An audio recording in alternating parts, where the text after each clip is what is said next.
He humiliated her in front of everyone.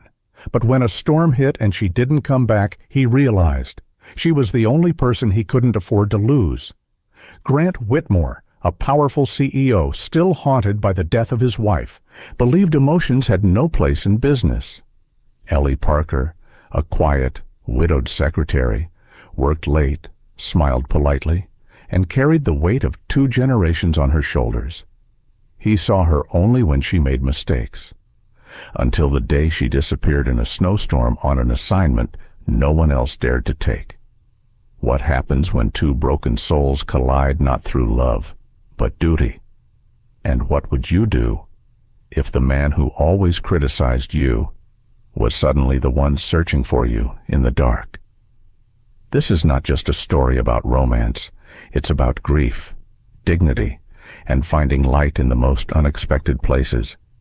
If you've ever loved quietly, carried pain silently, or stood alone when no one believed in you, this story might feel like home.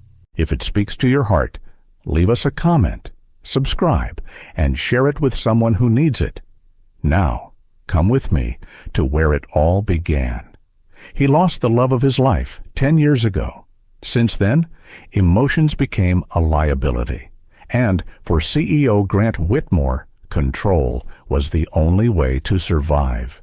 In the world of sterile labs and stainless steel machines, Whitmore Medical Devices stood tall, a shining name in Denver's growing health tech industry. At the helm was Grant Whitmore, a man equally polished and unyielding. At 51, he wore his reputation like a well-tailored suit, structured, clean, and just tight enough to restrict movement. To the outside world, Grant was a model of resilience. He had taken his father's modest manufacturing firm and turned it into one of the most respected names in medical equipment. But those who worked closest to him knew better than to mistake success for softness. Since losing his wife, Margaret, to cancer a decade ago, Grant hadn't so much as blinked at affection. If grief was a storm, he had sealed every window, bolted every door, and thrown away the key. In his eyes, emotions were inefficient, and inefficiency had no place in a boardroom or anywhere else. That was precisely why assistants came and went like the seasons. No one ever lasted long. They either talked too much, asked too many questions, or made the mistake of thinking their kindness could thaw the man behind the desk. By the time Grant met Eleanor Parker, or Ellie, as everyone else called her, he was on his 11th assistant in 5 years. Ellie was different, but not in a way that drew attention. She was quiet, consistent, and unusually precise. She never pried, she never overstepped. She showed up 10 minutes early, took her coffee black, and never wore perfume, something Grant appreciated more than she knew. She didn't try to impress him. She just did her job. And she did it well. At 44, Ellie had long stopped trying to be noticed. Life had worn her down in quiet ways, her husband's sudden passing in a highway crash, the bills that never stopped, the needs of her aging mother, and the heartache of raising a teenager while pretending not to fall apart. But she carried it all with a calm that felt like strength, or maybe just surrender. Grant didn't know any of that, and he never asked. To him, she was simply the only assistant who didn't crack under his sharp remarks and cold instructions. That earned her a seat outside his office, but not an inch closer to his trust. Most days, their conversations were limited to clipped requests and one-sentence updates. She handed him files with post-it notes in precise handwriting. He grunted in acknowledgement, occasionally circled a typo, and returned it without so much as a nod. But on Monday mornings, things were always worse. Something about the start of the week made Grant more irritable than usual. Maybe it was the emails piled up over the weekend, or the tension he carried from lonely Sunday nights spent in a too-large home. Whatever it was, he unleashed it in meetings, with Ellie often in the crosshairs. That particular Monday, the conference room was filled with department heads. The weekly strategy session had barely begun when Grant picked up a printed report from the table, flipping through its pages with a slow, surgical hand. Then he stopped. He cleared his throat, tapping a red ink mark near the top corner. "Miss Parker," he said flatly, not even looking up. "You've listed the sales projection for Q2 instead of Q3 on the executive summary page." There was a beat of silence. Ellie, standing near the back, stepped forward calmly. "That was my error, sir. I'll have the corrected copy on your desk within the hour." Grant didn't let it rest. Inaccuracies like this waste time. "This is a leadership meeting, not a high school assignment." The room grew uncomfortably still. A few heads lowered. Someone cleared their throat. Ellie nodded silently, but the flush that rose in her cheeks betrayed her embarrassment. She didn't defend herself. She didn't correct him. She just turned back toward her seat, spine straight, expression unreadable. To most in the room, it was just another Monday. To Grant, it was business as usual. But what Grant didn't realize, what he couldn't possibly know from his seat at the head of the table, was that Ellie had already faced worse storms than his words. She was invisible at work, but at home, she was the only pillar holding her family together. After the sting of Monday morning faded into the dull throb of another long workday, Eleanor Parker stepped into the parking garage, her keys already in hand. The cold Denver air greeted her like an old friend, familiar, brisk, and honest. Her car wasn't new, but it was clean. Neat, like everything else about her. As the city lights flickered to life across the skyline, Ellie merged into traffic and headed back to her corner of life, a modest two-bedroom house on the south side, tucked into a neighborhood where people still waved from porches and front yards were mowed every Saturday. Inside, the lights were on. That meant Mom was up. June Parker had been battling congestive heart failure for the past 2 years. Most days, she got around with a walker and a quiet resolve. Other days, the stairs might as well have been Everest, but Ellie never complained.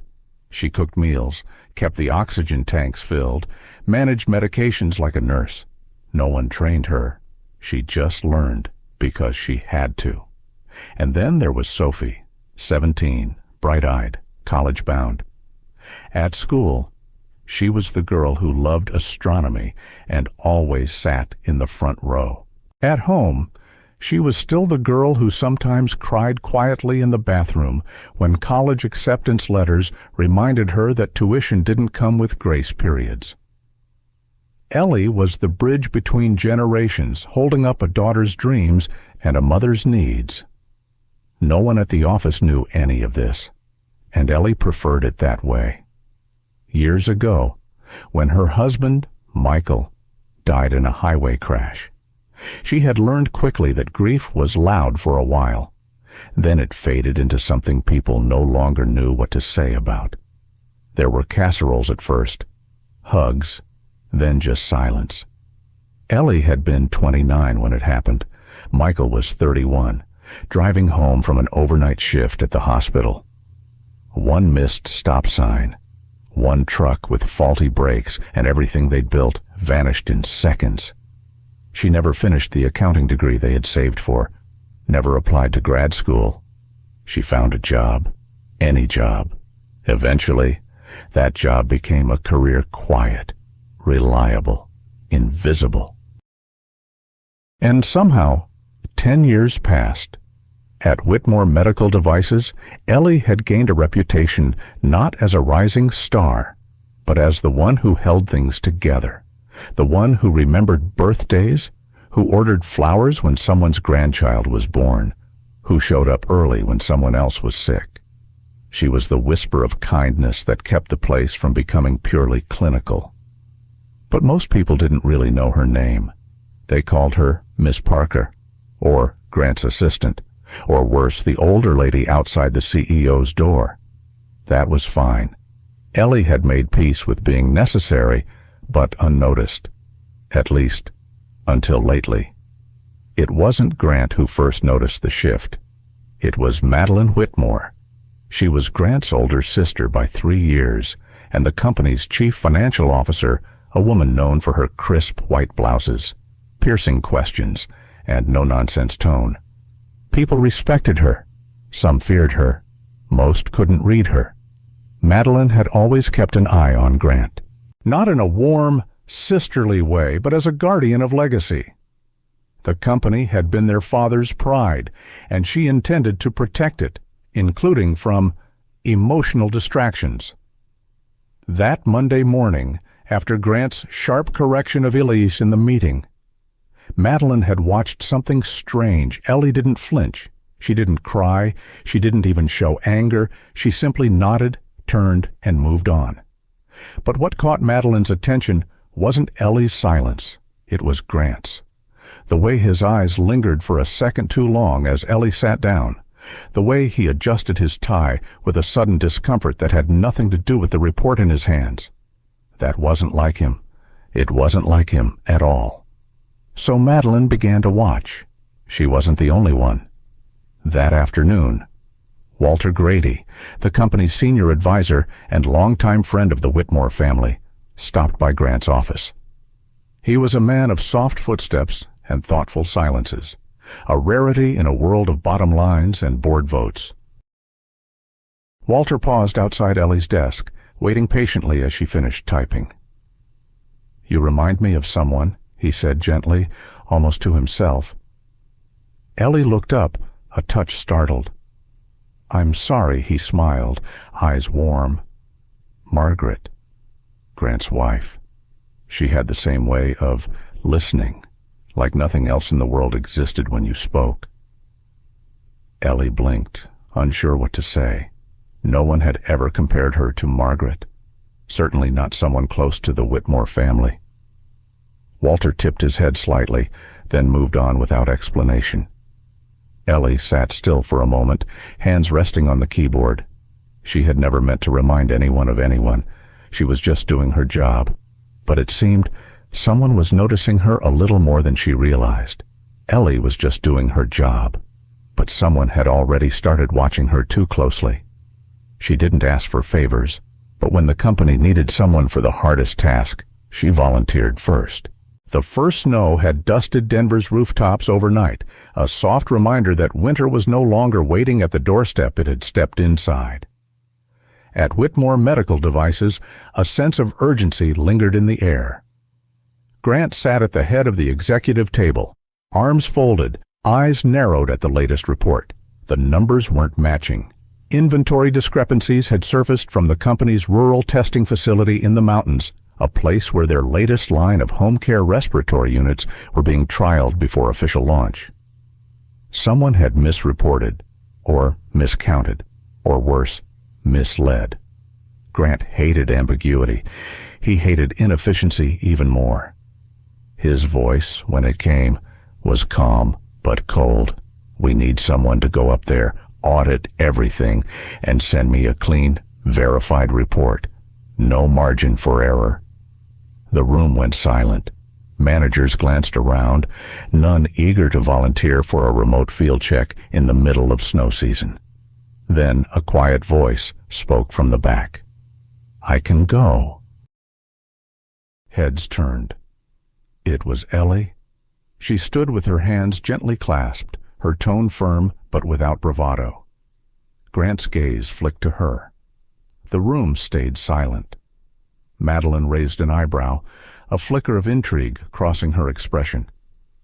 "That's quite the offer." "Miss Parker," she said evenly, "you've never handled a field audit before." Ellie nodded. "But I've worked with the inventory software. I know how the reports are structured, and I've been supporting the product team from day one." Grant didn't answer right away. He stared at her, long enough that the silence felt like another voice in the room. Something unreadable moved behind his eyes, not judgment, not annoyance, something else. Then he spoke. "Fine. You'll leave first thing tomorrow. I want the full report by the end of the week." Madeline tapped her pen against the table once, then smiled faintly, eyes not leaving Ellie. Let's hope the weather cooperates. The meeting dispersed. As the others filed out, Madeline lingered at the door, watching Ellie with a kind of polite interest that felt a little too focused. "It's brave of you," she said, tone smooth as glass. "Most assistants would let someone else freeze for a spreadsheet." Ellie smiled lightly. "It's not bravery, just responsibility." Madeline's smile didn't move. "That's what makes it interesting." Then she left. Later that evening, Ellie sat in her car outside the pharmacy, snow lightly covering the windshield, waiting for Sophie's migraine prescription to be filled. She replayed the moment in the meeting, her own voice, steady and certain. It wasn't often she volunteered herself for anything outside her lane, but something about that moment had tugged at her. A chance to prove something not to Grant, not to Madeline, but to herself, at home.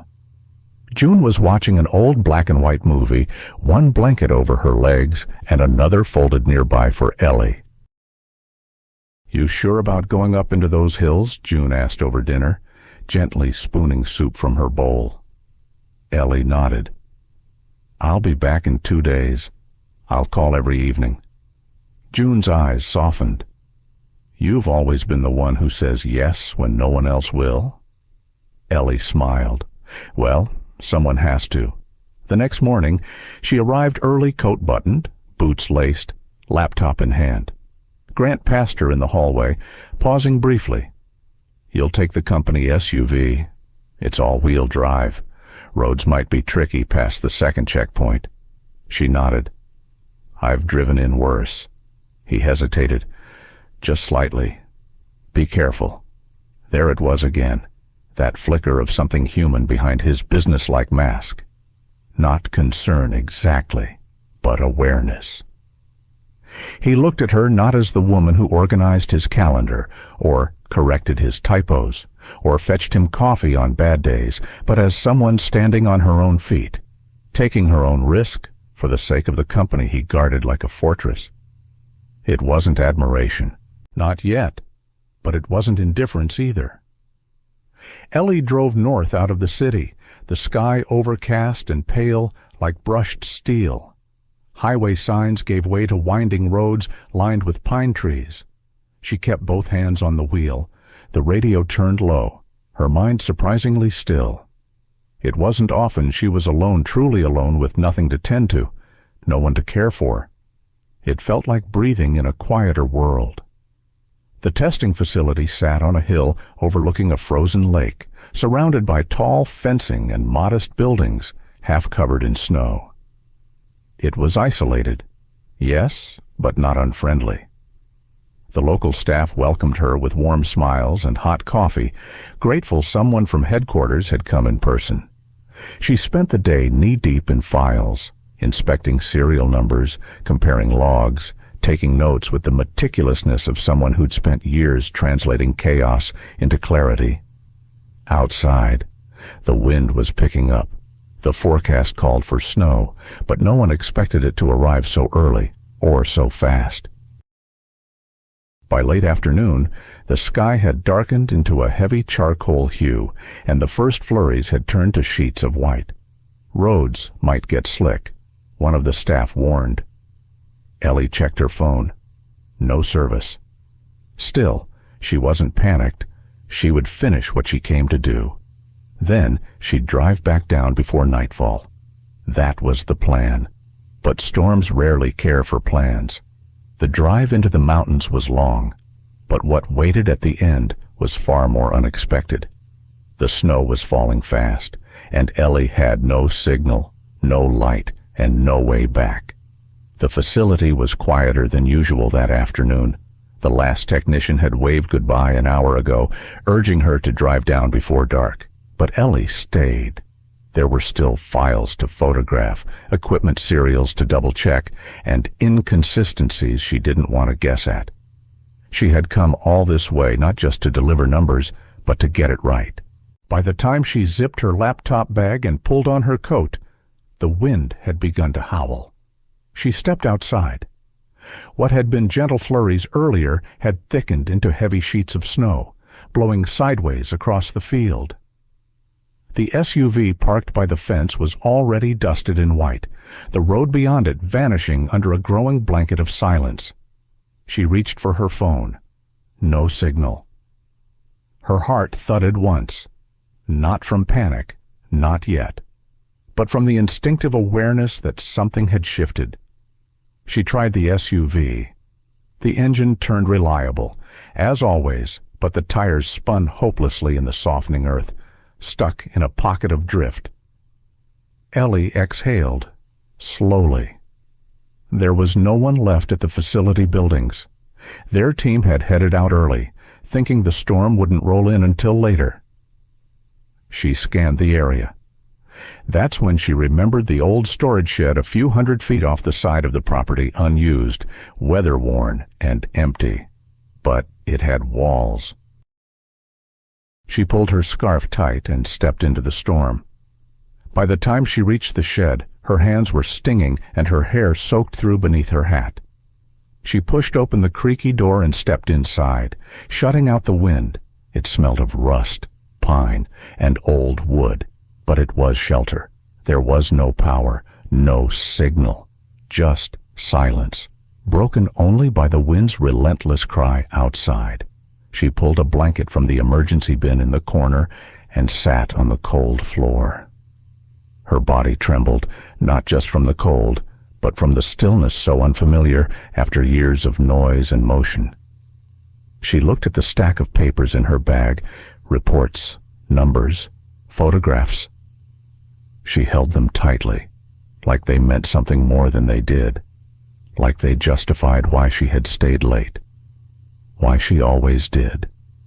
Because sometimes doing things right felt like the only thing she could still control. She hugged her knees to her chest, listening to the storm rattle the walls. And somewhere far below that silence, she felt something else rise. Loneliness. Not the busy kind. Not the one that came from watching others laugh at break rooms or celebrate birthdays she wasn't invited to. This was older, deeper, the kind that sits in your bones. She leaned her head back and closed her eyes. Back at headquarters, Grant was in the middle of a quarterly review meeting. Charts, forecasts, sales projections, the usual hum of executive confidence. Until a quiet knock interrupted. It was one of the operations managers. "Sir, the field team just called. Miss Parker hasn't left the mountain site. The snow came early. They think she might still be up there." Grant's pen stopped mid-signature. There was a long pause. "Is there anyone on their way to check?" he asked, already reaching for his coat. "They're trying to mobilize local responders, but the roads are rough. It could take hours." Grant didn't hesitate. "Cancel the rest of my day," he said, already halfway out the door. "I'm going up there." The drive was grueling. The closer he got to the mountains, the heavier the snow became. Visibility shrank. Wind howled against the windshield. But he didn't turn back. Something inside him pulsed louder than logic, louder than weather reports or leadership obligations. It wasn't guilt, and it wasn't duty. It was something far less explainable. He reached the facility gate just as dusk swallowed the last light from the sky. The buildings were dark, empty. He honked once. Nothing. Then he noticed the tracks in the snow leading toward the edge of the woods, where the trees stood in solemn silence. He followed them on foot. Ellie heard the door creak open. At first, she thought it was the wind. But then, the silhouette of a figure appeared in the faint light from the snowy dusk. She blinked. Grant, soaked to the bone, breathing hard, eyes sharp and searching. He stepped inside, shutting the door behind him, snow still clinging to his collar. "What were you thinking?" he asked, voice tight, strained, not angry, but something else. Ellie sat up straighter, struggling to find words. "I didn't want to leave the audit unfinished. I thought I could beat the snow." Grant's eyes dropped to the crumpled report still in her lap, edges curled, some damp from melted flakes. "You brought these with you?" She nodded. "They matter?" He stared at her for a long beat. Then he knelt beside her, pulling off his gloves. "You could have frozen out here." "I'm okay," she said softly. But her voice was trembling, and so were her hands. Without a word, he took the blanket she had draped over her shoulders and adjusted it tighter. His fingers grazed hers, cold to cold, and lingered a second longer than necessary. Silence wrapped around them, heavy and full. It wasn't the silence of absence. It was the silence of something unspoken, something just beginning to breathe. Grant sat down beside her, back against the wall, the storm howling beyond them. Neither spoke. But inside that forgotten shed, beneath layers of distance and years of loneliness, something had shifted, and in that cold silence, something warmer began to stir between them. They were two strangers with broken hearts, trapped in a storm neither of them expected.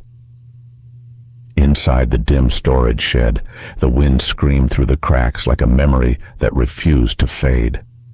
The only light came from a small flashlight resting on a crate, casting soft gold across the wooden walls. Grant sat with his back against the wall, jacket still damp, arms crossed to keep the warmth in.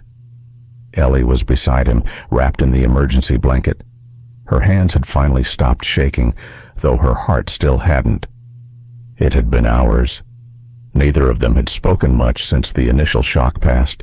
Silence had become a comfort safer than words, safer than whatever strange warmth was spreading slowly between them. But silence couldn't last forever.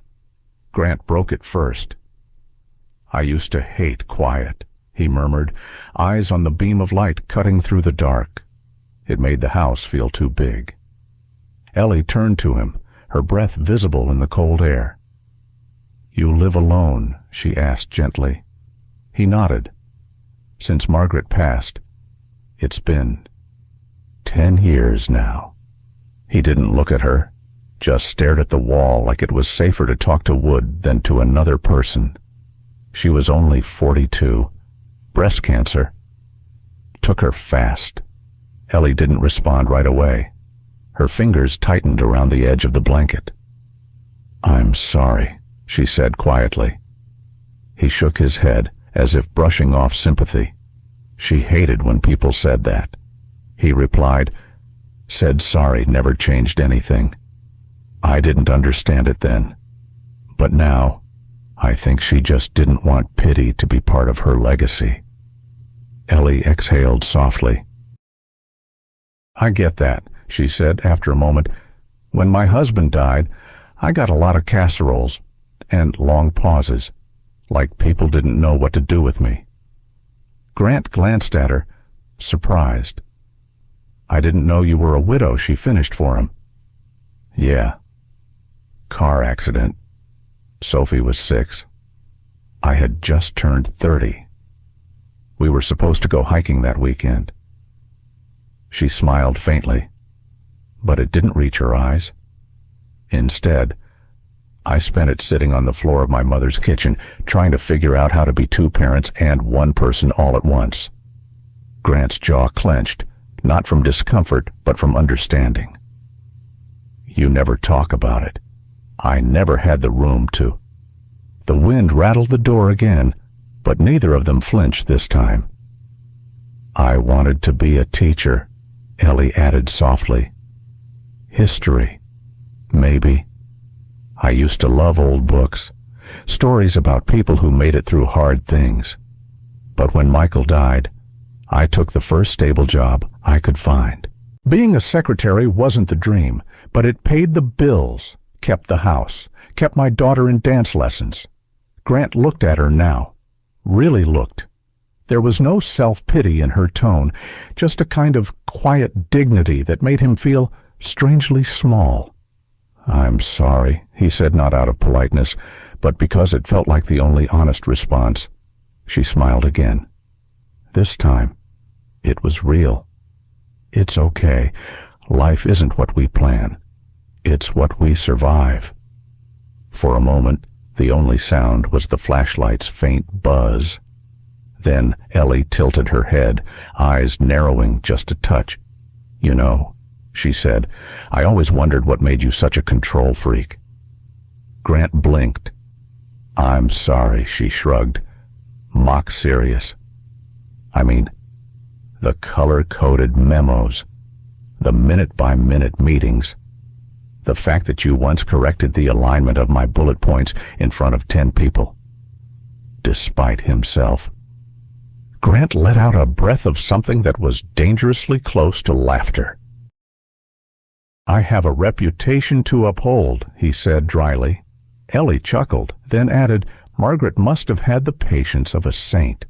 That made Grant pause. Then, slowly, he smiled just a little, a softer smile than anyone at the company had probably seen in years. "She did," he said. "She also used to steal my color-coded folders and mix them up just to watch me squirm." Ellie laughed out loud then, the sound echoing gently through the shed.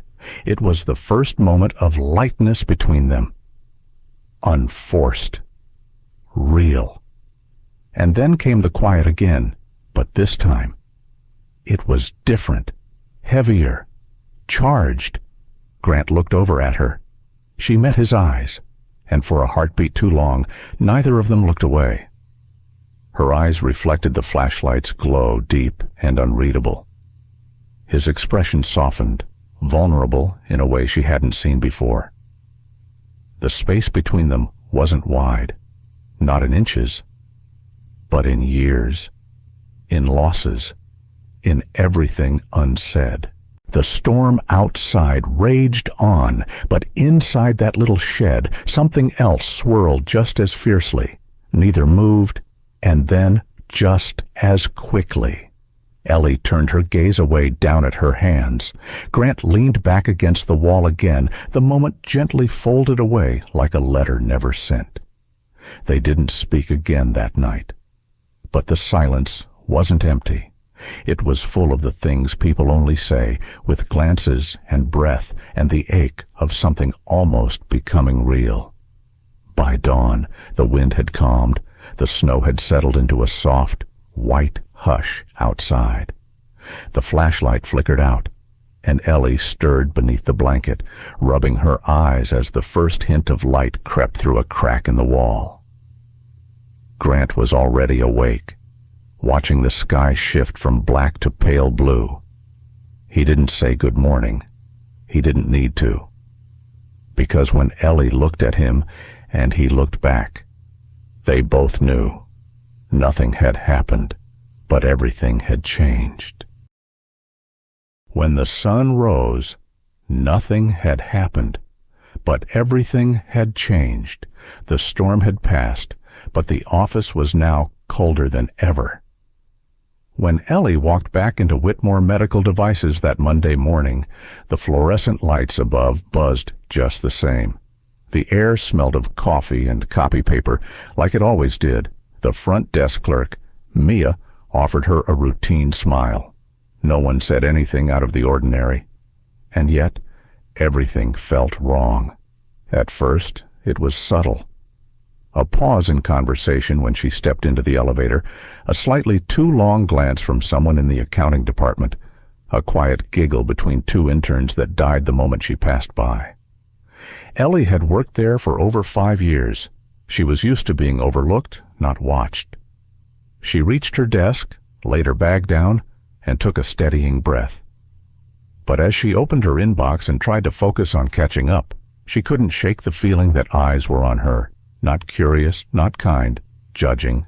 Later that morning, in the executive corridor, Madeline Whitmore stood at the glass wall of her office, arms crossed, watching Ellie's figure through the frosted glass. Her signature red lipstick was perfectly in place.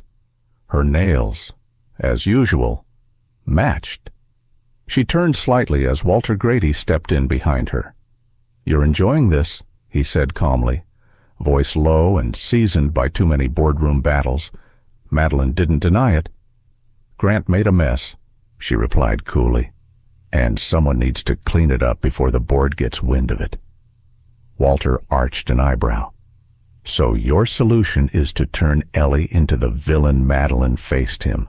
Smile sharp. "You saw them leave together from the cabin. Don't pretend you didn't notice. If there's even a hint of impropriety, there's no policy against two consenting adults." He interrupted gently. "But there's a fine line between concern and cruelty." She didn't respond. Walter lingered a moment, then left with a sigh that came from deeper than his lungs. By Tuesday, the whispers had grown louder. Ellie wasn't sure how the rumors had started, but she could guess who had lit the first match. Someone said she'd manipulated Grant into giving her special treatment. Another claimed she was angling for a promotion. One woman, passing the break room, made no attempt to lower her voice as she scoffed, "It's always the quiet ones." Ellie kept her head down. She still showed up early, still proofread every memo, still returned emails with perfect grammar and calm politeness. But the silence of being overlooked had turned into something sharper, like being studied under a microscope she never agreed to step under. Grant. He was quiet, professional in meetings, brief in emails, distant in hallways, and though he never looked at her cruelly, he also never looked at her fully, as if he was trying to draw a line that hadn't been there before. It hurt more than she wanted to admit.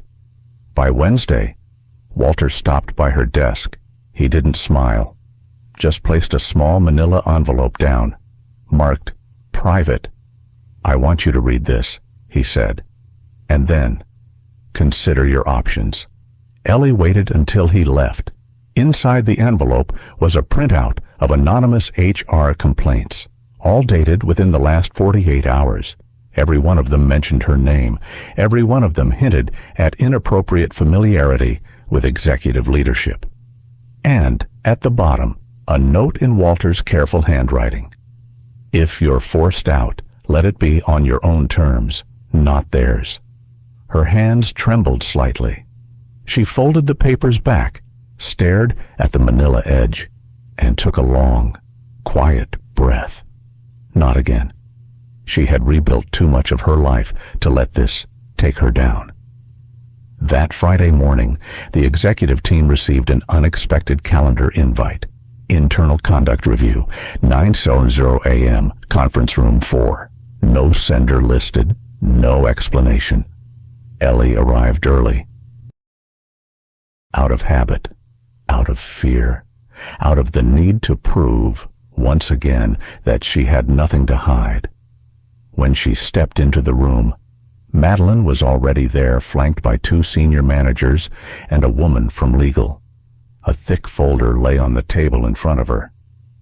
Grant had not arrived yet. "Ms. Parker," Madeline said with a thin smile. "Thank you for coming. We'll get started shortly." Ellie took her seat, hands folded, shoulders square. She had been quiet too long. She had played fair. She had done the right things, but none of that mattered now. She looked across the table at Madeline, elegant, calculating, polished as ever. And in that moment, something in Ellie shifted. She wasn't here to apologize. She wasn't here to defend whispers. She was here to defend her truth. The door opened again. Grant stepped in. He looked tired, slightly disheveled, but calm. He looked at Ellie. For the first time all week, he didn't look away.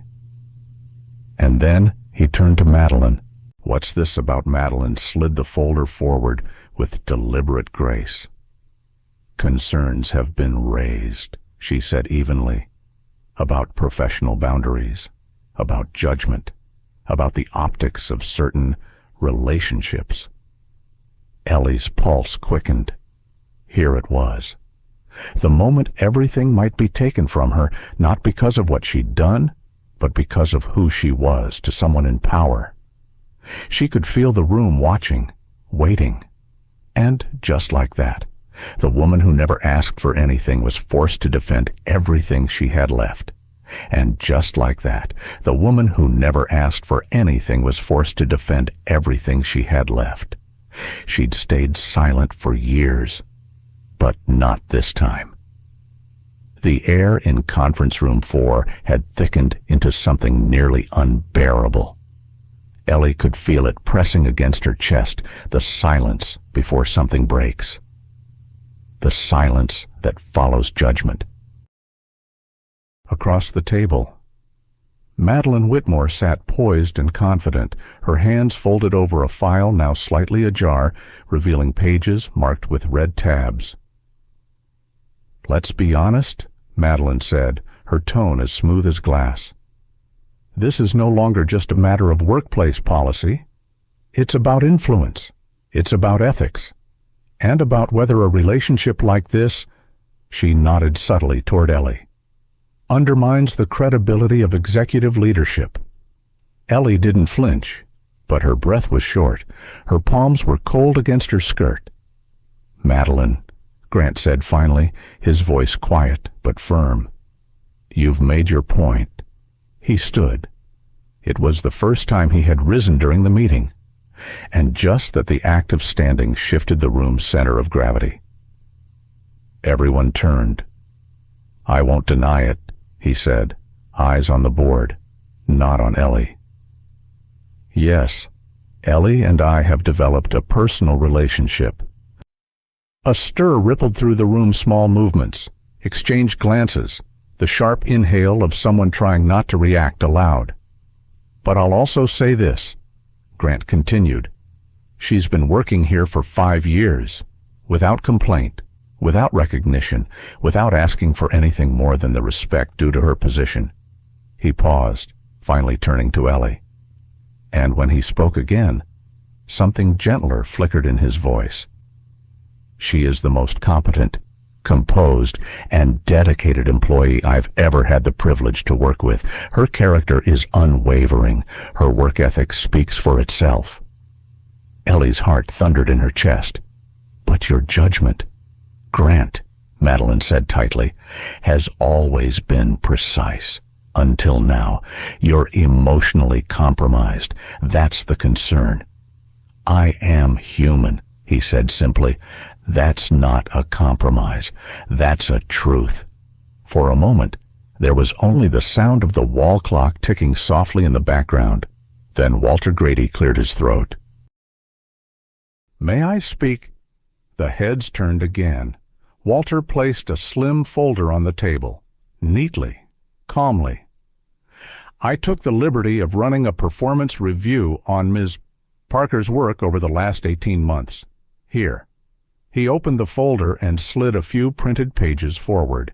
"You'll see that she's not only exceeded her expected duties, but implemented 2 procedural changes that saved us nearly $85,000 in audit corrections last fiscal year."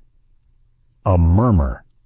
"Additionally," Walter continued, "she voluntarily took on the compliance alignment project when we were behind on regulatory deadlines. Her discretion, professionalism, and integrity are not in question, unless, of course, we begin questioning every woman who earns the respect of a male superior." Madeline stiffened, but said nothing. The room was hushed, no longer antagonistic, now uncertain, curious.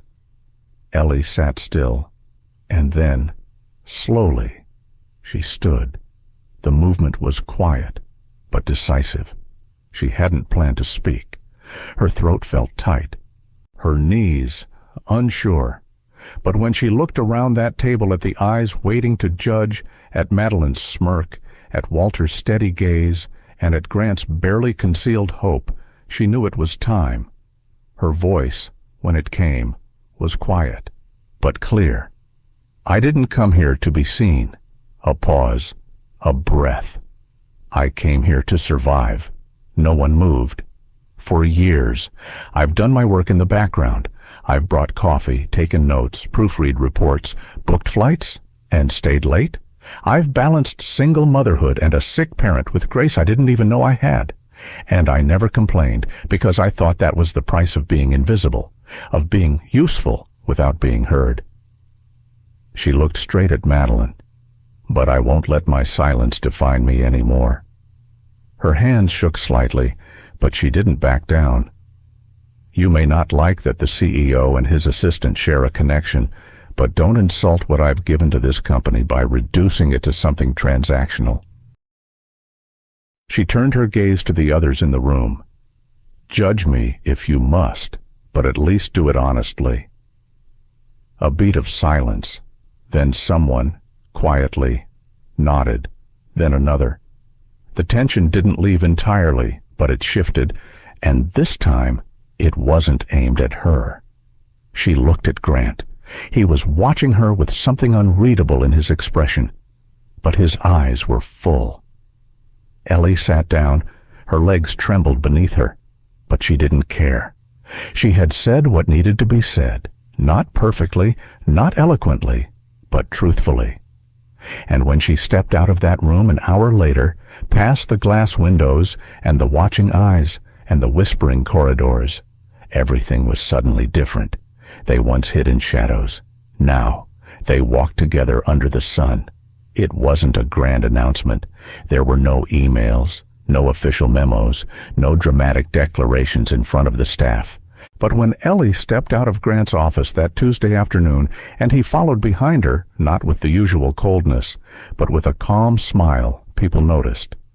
Some whispered, others exchanged looks, but no one said a word aloud. For the first time in a long time, Ellie didn't lower her eyes. Later that week, they went to dinner, a quiet little restaurant tucked between two art galleries on the east side of Denver. Not their usual takeout boxes at the office, not coffee cups passed with brief nods in the break room. This was different. Grant held the door for her. She wore a navy dress she hadn't touched in years. The waiter led them to a table by the window. There was a moment just before sitting when both paused, as if unsure what to do with all the light around them. They were used to shadows, to silence, to pretending. But now, the world saw them, and it didn't fall apart. Grant reached for the menu but glanced at her instead. "You okay?" he asked softly. Ellie nodded, just out of practice. He smiled. "Me too." Dinner was slow, awkward at first. A few laughs, then some silences. They spoke about work, then about old books, then tentatively about music. He admitted he'd been learning how to cook again. She confessed she hated ironing, but did it every Sunday because her mother liked the smell of warm linen. They talked like people still figuring out how to be seen without apology. "I don't know how to be someone's partner anymore," Ellie said, halfway through dessert, not looking at him. Grant didn't rush to respond. He waited, then said quietly, "We don't have to be perfect. We just have to be real." She smiled at that. Not a big one, just a small curve of her lips. But it was enough.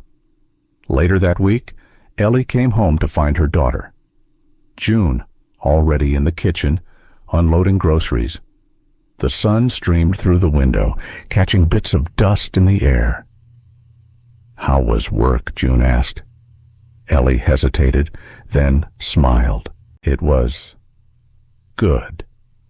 June turned, catching the unusual softness in her mother's face, a brightness that hadn't been there in years. "You're smiling," she said. Ellie's hand paused over a bag of apples. "Am I, really smiling?" She hadn't even noticed. June stepped closer. Then, without warning, wrapped her arms around Ellie in a long, tight hug. "You deserve that," she whispered, "whatever it is that made you smile like that today. I hope it stays." Ellie didn't speak. She couldn't.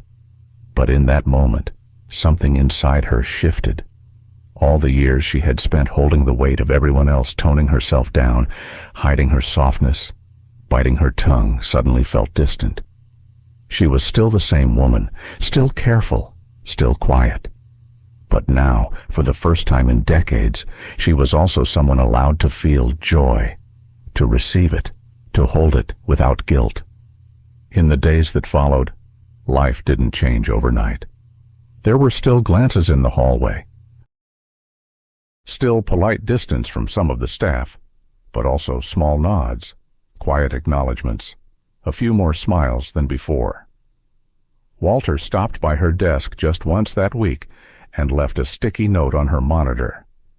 It read, "Stand tall, even when they whisper."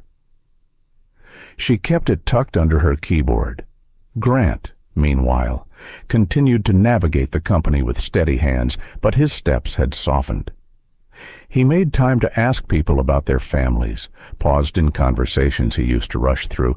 His edges, once carved from grief, were slowly rounding out. One evening, as Ellie finished clearing her inbox, she received a text from him. "Dinner again. This time, maybe I try cooking." She laughed, really laughed, and typed back, "Just don't burn the house down." She didn't know what the future held. But in that moment, with her heart light and her steps unburdened, Ellie knew she wasn't afraid of the light anymore. She had nothing to hide, nothing to prove. And finally, something to look forward to. But just as peace returned, a final storm was on its way. Some battles are quiet, but they shape everything that comes next. For a few brief weeks, peace lingered. The company moved in rhythm again. Memos went out on time. Deadlines were met. People smiled a little more in the elevators. It wasn't perfect, but it was calm. And then, as it often does in places ruled by legacy and pride, calm gave way to disruption. Madeline Whitmore had not stepped back. She'd simply stepped sideways. She no longer targeted Ellie directly. Instead, she redirected her energy toward the boardroom, the balance sheets, the investors, the power moves that didn't require words but could still move mountains. Whispers began again.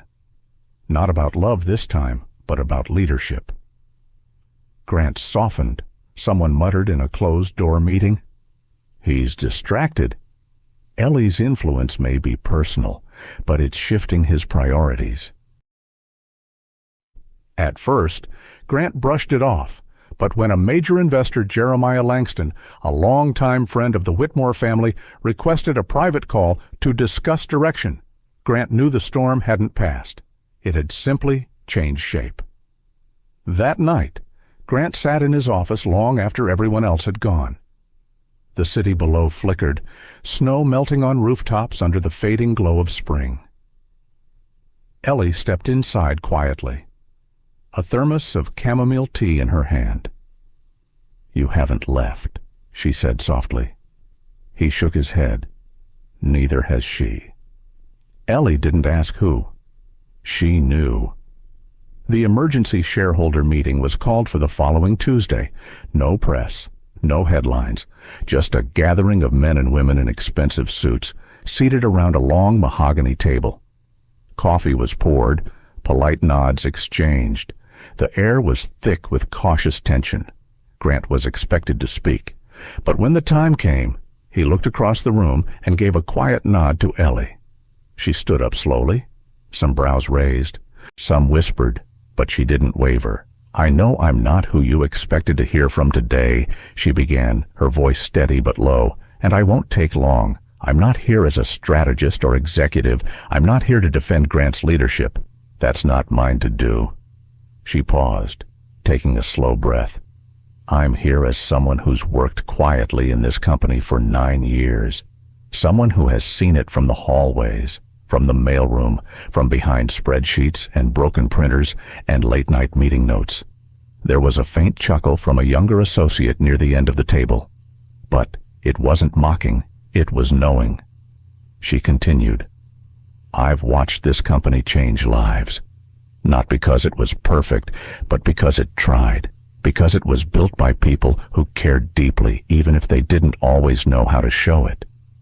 She glanced toward Grant briefly. And lately, I've seen how dangerous silence can be, how rumors grow where truth is never spoken. I've seen people mistake empathy for weakness, loyalty for manipulation, care for control. She stopped, letting the room settle into that silence. I don't need you to like me. I'm not asking you to protect me. I'm not even asking you to protect him. She looked directly at Madeline, whose arms were crossed tightly, face unreadable. I'm asking you to protect what this place was meant to be. A company that values people, not just performance, that believes in healing, not just profits, that remembers why it began in the first place. There was no dramatic crescendo, no slam of the hand, just a long, grounded pause. Then she stepped back. No one clapped, no one moved, until Jeremiah Langston cleared his throat, adjusted his glasses, and looked at Ellie with a small nod. She's the heart of this place, he said simply. We're staying. It was a single sentence, but it shifted everything. After the meeting, Grant found her outside the building, standing near the old magnolia tree that bloomed a week too early every year. He didn't speak at first, just stood beside her, hands in his coat pockets, watching the wind stir the white petals above them. You didn't have to do that, he said finally. I know, Ellie replied, but I wanted to. Grant turned toward her then, eyes gentler than she'd seen in days. That wasn't a speech, he said. No, she agreed. It was a stand. He smiled softly, and you stood taller than all of us. The wind caught her hair just then, and for a moment she closed her eyes, letting the cool air brush against her cheeks. She had no title, no equity, no office with her name on the door. But for the first time, Ellie felt what power really was. Not control, not influence, but clarity. She hadn't fought to win. She had spoken to be heard. And in doing so, she had changed the course of something far bigger than herself. And with that, the company and her future took a new direction. She never thought she'd be chosen. He never thought he'd love again. The Monday after the shareholders' meeting, Ellie arrived early. The air had a sharp bite. Autumn in Denver was always the kind that made your breath visible before your thoughts had fully formed. She stepped into the building as she had for the past 9 years, quietly, simply. But this time, her name was on the door. Eleanor Jameson, Director of Community Partnerships. It wasn't a title she'd asked for. It was one Grant had created for her, and because of her, the department had always existed in some form: community outreach, donation coordination, volunteer events, but it had never had true leadership. Now, Ellie would guide it, with her heart and history behind every email, every phone call, every family the company touched through its programs, and, perhaps more profoundly, she finally had a place to put her picture frames. At noon that same day, Grant knocked on her office door, not with urgency, but something gentler. A quiet rhythm, like someone knocking on the edge of a new chapter. He held a small, neatly wrapped box. Ellie raised an eyebrow. Is it ticking? Grant gave a half smile and stepped inside. I figured you've given everyone else gifts for years. Birthday cupcakes, retirement cards, baby blankets stitched by hand. Thought it was your turn. She opened the box slowly. Inside was a simple wooden photo frame, polished smooth, but empty. She looked up at him, puzzled. For whatever dream you want to chase next, he said. The moment hung in the air, heavy with meaning. I never had a frame, she whispered. I always gave them away. Then start with this one, he replied, and left her standing there with more than a gift in her hands. That evening, she sat at her new desk, the light outside turning gold against the brick walls of the neighboring building. She pulled out 2 photos from her bag, one of her daughter wearing a college sweatshirt and holding a mug of cocoa in front of their tiny kitchen window, and one of her mother, hands folded, looking out at the trees behind the nursing home garden. She placed them carefully on the shelf beside her chair. Then, from her desk drawer, she pulled the empty frame. After a long moment, she reached into her purse and took out a photograph she hadn't meant to keep. It was from a week earlier. Someone in the office had snapped it without her knowing Grant mid-laugh, his head thrown back, eyes soft, unguarded. The kind of photo you don't know is being taken, the kind that tells the truth. She placed it gently in the frame, and something in her chest settled, not rushed, not stolen, chosen. By Friday, the buzz in the office had quieted. People returned to routines. Whispers turned into nods. Madeline took a leave of absence. Walter resumed his walks down the hallway with a twinkle of pride in his step. There were no grand announcements, no company-wide emails, but everyone knew.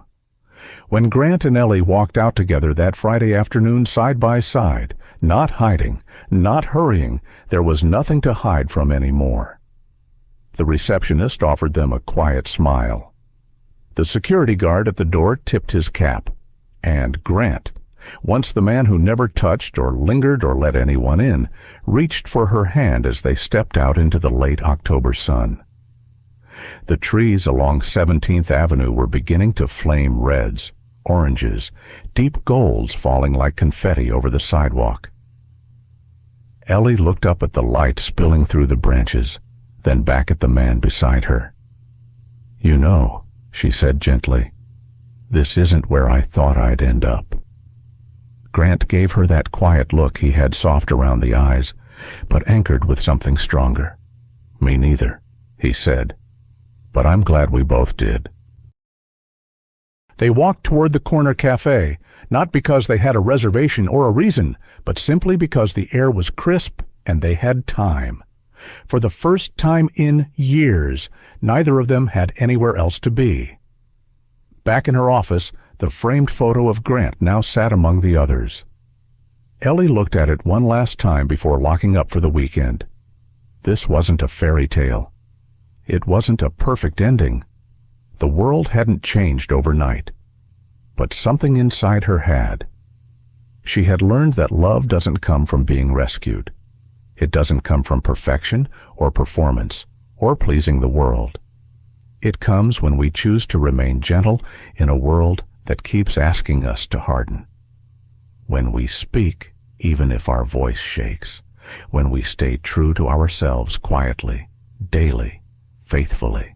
Grant had loved once before and lost. Ellie had never expected to be loved at all. But somehow, in the stillness after the storm, they had found each other, not as saviors, but as survivors, as partners, as home. And this time, they didn't need to hide in the shadows. In a world that often rewards noise and ambition, there's something quietly powerful about showing up every day with grace, with dignity, and with no expectation of applause. Ellie's story reminds us that kindness is not weakness, and humility is not invisibility. Even when life pushes us into the background, whether through loss, age, or circumstances, we still matter. Our quiet resilience speaks louder than we think.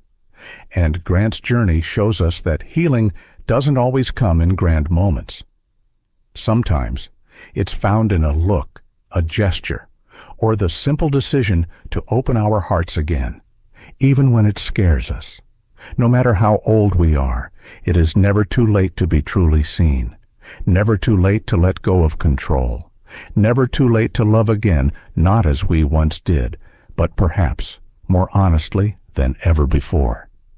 So if you're still waiting for your moment, remember this: you haven't been forgotten.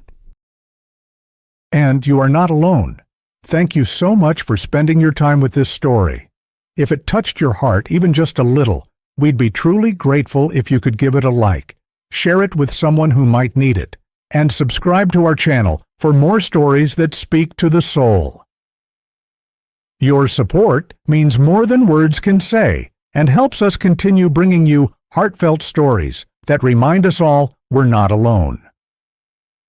Take care, and see you in the next story